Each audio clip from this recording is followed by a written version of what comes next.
No tere, investor Toomase pere. Minu nimi Vaido Veek ja jätkan siis Äripäeva uut eksperimenti, et kaua see Veek siin konverentsil vastu peab. Minu jaoks 6. aasta, aitäh usaldamast, minu meel on rõõmus ja alati on tore siin käia. See aasta on muidugi latt nii otseses kui kaudses mõttes Janeka õiglase blokiga väga kõrgele aetud. Loodan, et mitte siis selle alt läbi joosta. Ja minulgi täna tegelikult 10 võistlus plaanis või tegelikult isegi iga-aastane. Ja täna siis ostunimekiri aastaks 2025. Kus ma siis toon 10 näidet, mis on tehnilisest analüüsist lähtudes siis võimalikult selged ja praktilised, et te saaksite seda oma tuleviku analüüsides kasutada. Ei puudu siit ettekandest eelmise aasta ideedele pilguid, kuidas neil on läinud ja tegelikult seda tahaksin alustada kriteeriumite tutvustamisega, et kuidas ja millal ma siis valin neid aktsiaid. Nagu ütleb Tõstamaa vanasõna, mis ei ole katki, seda ei ole mõtet parandada, need kriteeriumid on endiselt samad. Need kriteeriumid siin moodustavad siis sellise strateegia, kui need kokku panna, siis leiab selliseid likviidseid kohti just langeval turul või korrektsioonis olevale aktsiale. Eelnevad aastate tipud, need punased vastupanu tasemed, mida rohkem, seda uhkem. Keskpikale investorile meid ei huvita nädalapikkused trendijooned, meid ei huvita kuudepikkused trendijooned.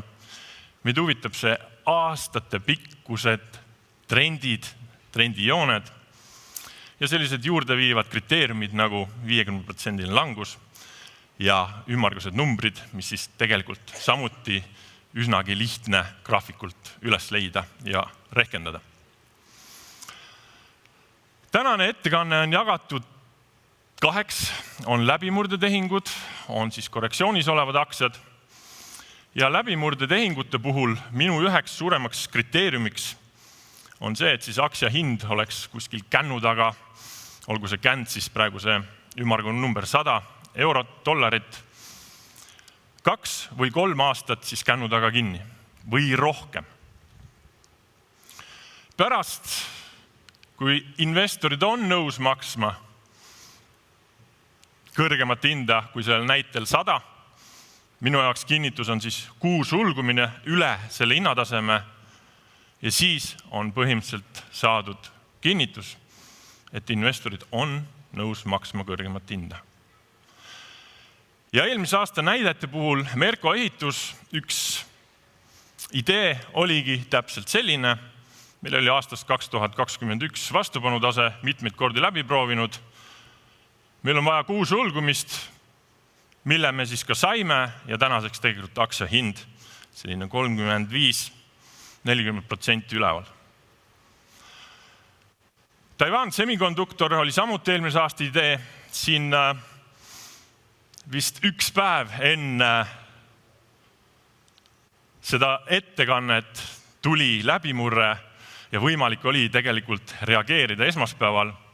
Kes seda tegid, siis tänaseks aktsia selline 85% enam-vähem plussis. Eelmise aasta ämber, siuke must lammas sahvtehnika, mis on tegelikult minu soovitatud hinnatasemest läbi langenud. Et ei ole 100% see tehniline analüüs. Võib-olla oleks fundamentaalid juurde pannud, poleks teinud seda, et alati üks analüüs räägib ühe loo ja kokku paneme, saamegi terviku. Meretranspordifirma Maersk on endiselt ostukastikeses, langus peatus, et vaatame aastaga ta väga midagi teinud ei ole. Vaatame, kuidas siis see aasta läheb. Eften, eelmine aasta, nagu härra Arakas ütles, Eften on tegelikult, Eftenit ei pea üles rääkima, Eften on kogu aeg üleval ja ega ta ongi hoidnud enda hinnataset ka. Ja kui Lev, aasta investor, palju õnne talle, ostis nii-öelda pani orderi sisse lava peal, siis kerge fundamentaalne analüüs on ju tegelikult tehtud. Ma võin öelda, et tehniliselt on ta ka täiesti okei veel. Ja siia Eftenile võib tulukese põlema panna ja tegelikult on täiesti tehniliselt heas kohas. Fortum eelmine aasta oli siis analüüsisin ju teie toodud ideid. Fortum oli langenud keldrikorrusele ja soovitus pigem isegi siin kahjum vastu võtta, ära müüa, panna raha kuskile teistesse aktsiatesse kasvama, oli tegelikult hea, sest et aastaga ei teinud Fortum mitte midagi. Ja nüüd 2 head viimast näidet. Vestas Wind System on ka selline sensitiivne hinnatase, et siin sotsiaalmeedias liikus see video ringi. Kui me teame, siis me teame, kui me ei tea, siis me ei hakka arvama. Ja momendil oligi puhas arvamine, et kas ta läheb sellest hinnatasemest läbi, mis on 200, 220. Et meil oli vaja kinnitust, kuu sulgumine 230, 240 ja reageerime siis. Aga vastu näppe said ilusti ja valusasti need, kes siis proovisid teha sohki, saada paremat hinda, aga tegelikult tänaseks aktsia -50%. Ja vastu näppe said väga tugevalt need, kes siis ostsid seda, aga Teslasse ei pannud. Või väga hästi läks siis nendel, kes ei ostnud ja panid Teslasse. 140, 180, kõigepealt tuli sellesse hinnatsooni ja tänaseks aktsia õige mitukümmend% plussis. Et saab toimetada küll tehnilise analüüsiga. Aga toome uued näited. Teie eest hakkab kohe läbi jooksma 22 graafikut erineval kujul. Ja Air Products and Chemicals on siis USA vedelgaaside tarnija, tootja, või tähendab, tarnija, globaalsel turul üks suurimaid. Ja siin aastal 2020 leidis siis 300-320 omale esimese vastupanu tasemele, millest ta oli proovinud siis 4-5 korral läbi murda. See ongi see kännu taga kinni olemine ja tänaseks on meil tegelikult kuu sulgumine ja aktsia on uuesti jõudnud siis sellise kordustesti alasse. Väga tihti ta tuleb testima seda hinnataset, mis on olnud tugev vastupanu ja Air Products and Chemicalsil 280, 318. Sama stsenaarium on Eion, riskijuhtimis- ja kindlustusettevõte, mis on 3 aastat kännu taga kinni olnud. Ja eelmise aasta septembris, oktoobris läbimurre õnnestus ja jällegi ootame siis seda kerget riittesti, mille poole ta on tulemas. Selline 300, 340. Tuvastatud on suur ja tugev hinnatase, millest on saadud investorite kinnitus, et nad on nõus maksma kõrgemat hinda. Turg ikka liigub üles alla ja me proovime siis seda natukene ajastada. Swedbank. Siin hakkavad aktsiad ringiga tagasi tulema. 5 aastat tagasi soovitasin seda investeerimisfestivalil ja toona siis tehingutüübiks oli likviidsuse leidmine langeval turul. Täna aga Swedbank katsetab uusi tippe. Tehingutüübiks läbimurde tehing ja viimase 18 aasta jooksul põhimõtteliselt on seda proovinud läbida 7-8 korral. Ja öelge mulle, et hind ei armasta seda ajalugu. Täna on ta tegemas läbimurret ja kui tuleb kuu sulgumine, nagu näete, nokk on kergelt vee peal. Kui tuleb siuke 232, 236 tooks siis uue all-time high close'i ka, siis on meil tegelikult olemas see investori kinnitus, nad on nõus maksma sellest 18 aastat toiminud vastupanu tasemest kõrgemat hinda. Selles mõttes väga hea tehniline näide. Electronic Arts on mängude tootja, The Sims, FIFA, mis sealt sulest välja lennanud on. Ja jällegi oli minu soovitus 3 aastat tagasi. toonane TS 140, 150 olnud väga tugev vastupanutase. Ootame, vaatame, las investorid maksavad sellest hinnatasemest kõrgemat hinda. Ootame selle kuu sulgumise ära. Ja jälle mõningas mõttes vastu näppe said see, kes tegid sohki. 3 aastat teie raha oleks olnud siin kinni. Täna on tegelikult hind sama, aga täna on meil olemas kinnitus, et 7 aastat toiminud vastupanutase on murtud. Mul ei ole vaja neid kvartali aruandeid lugeda, et teada saada, et ettevõttel on läinud hästi. Investorid olid nõus maksma kõrgemat hinda. Ja täna aktsia hind tegelikult testimas seda ala, uuesti testimas ja 135, 150 tegelikult elektroonikaartsil hea sisenemise koht.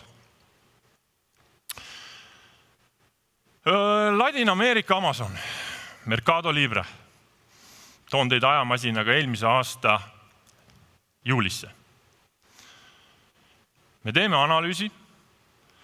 Meil on siin hinnatasemed, kus müüjad on võtnud kontrolli ostjate üle ja hinna alla surunud. Mitmelt korrad, 1750, 2000. Ja ootame kuu sulgumist, mida ma kogu aeg räägin, ootame kuu sulgumist ja üks küünal siis tähendab 1 kuu liikumist ja kui näete, augustikuu tegigi selle küünla, mida me siis tegelikult ootame ja tahame näha.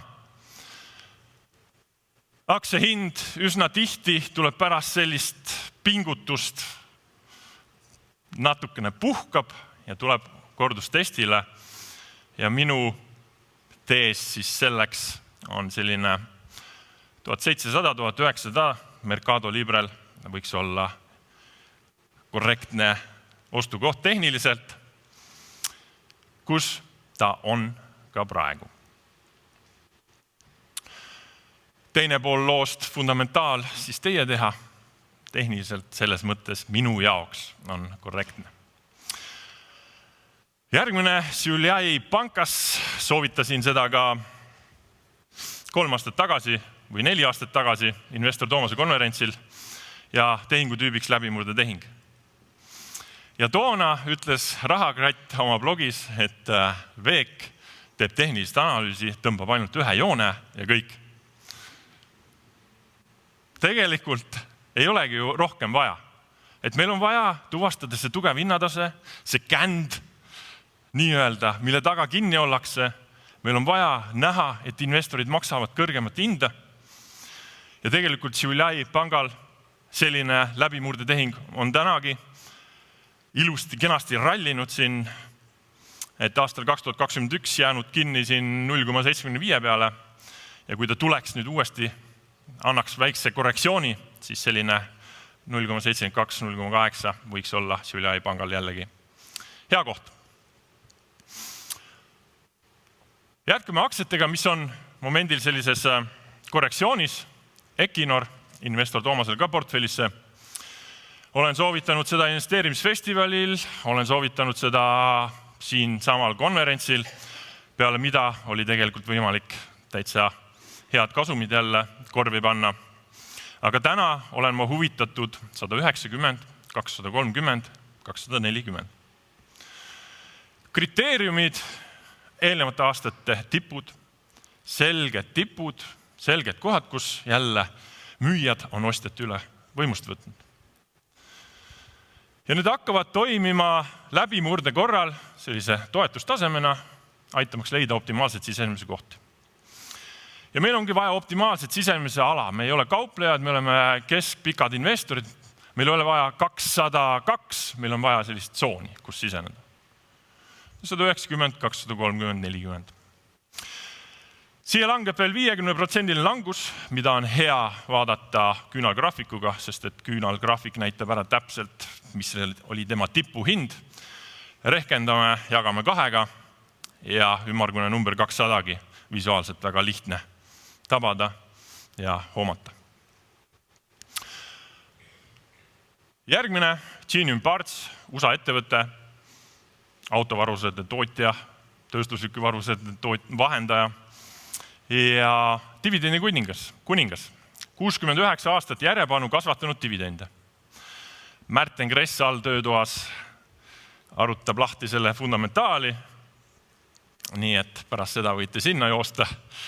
Ja tehniliselt tegelikult meil on olemas see trendijoon, võimalikult pikk. Trendijoone tõmbamiseks on vaja 2 punkti, toimivad 3., 4., 5. ja nii edasi.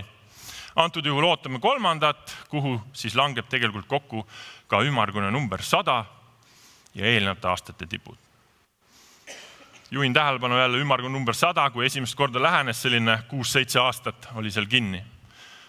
Et pigem, kui on ümmargune number lähenemas, psühholoogiline number, siis võiks oodata kas läbimurret või võtta väiksed kasumid välja, oleneb, mis teie teesid on, aga väga tihti sealt reaktsioone tuleb.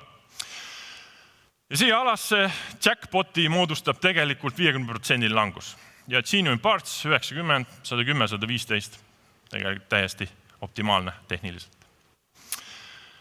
Archer Daniels Midland, ka üks dividendi kuningas, natukese sellise punase lipuga, kerged raamatupidamisprobleemid, aga ma tahtsin seda näidet siia tuua. See tähendab, et te peate tegema korraliku fundamentaali, aga tehniliselt on ta väga hea ja korrektne. Meil on aastast 2000 trendijoon, mis on toiminud mitmeid kordi. See langeb kokku siis eelnevate aastate tippudega, kus ta oli siis kännu taga põhimõtteliselt selline 14 aastat.